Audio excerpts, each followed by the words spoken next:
Bonjour, de nouvelles contreparties du Ségur sur la fiche de paye. Toutes celles et tous ceux qui ont eu ou qui vont avoir des revalorisations salariales suite au Ségur vont perdre l'indemnité de situation spéciale, qui est également appelée prime des 13 heures, et qui va être remplacée par une indemnité spécifique. Jusqu'à présent, c'était un décret du 1er août 1990 qui prévoyait cette indemnité spécifique. Elle était accordée donc aux fonctionnaires, aux stagiaires, et ils pouvaient également y prétendre. Les contractuels de leur rémunération étaient basés sur un indice. Ce qu'on peut dire, c'est que chaque ligne de la fiche de paye, elle est très importante. Elle a été conquise durement, très souvent après des luttes très dures et très longues.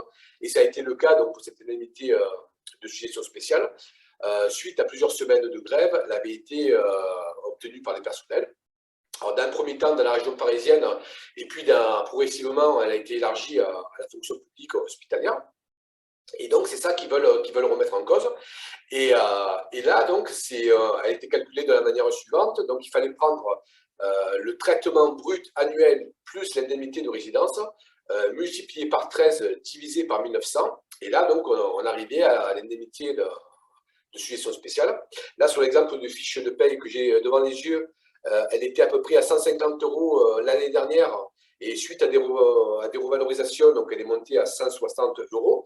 Donc on voit bien que cette indemnité, donc elle était jusqu'à présent évolutive, et à chaque fois qu'on prenait des indices, elle augmentait. Donc là, c'est ce qu'ils remettent en cause maintenant, puisqu'il vient de sortir un décret du 29 octobre 2021, et du coup, que cette indemnité est remplacée par une indemnité spécifique, c'est comme ça que le décret l'appelle, et qui est une espèce de forfait bloqué, et avec différents effets néfastes, puisque le premier, bon, c'est le fait que ça n'augmentera plus, et le deuxième, ce qui est expliqué, c'est que là, il y a des agents qui vont être reclassés au 1er octobre, et donc cette indemnité spécifique, elle va être calculée en fonction de l'indice qu'il y aura au 30 septembre. Donc avant reclassement, hein, donc ce qui est un deuxième recul.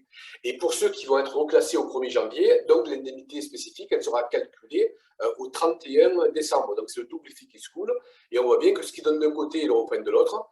Et c'est là qu'on s'aperçoit petit à petit toute la perversion des contreparties du Ségur qu'on dénonce depuis 1 an et demi. C'est-à-dire, elles arrivent les unes après les autres, elles sont souvent discrètes et pas très importantes, mais cumulées les unes aux autres, ça fait quand même quelque chose de très important, et ça fait de plus en plus mal à nos fiches de paye.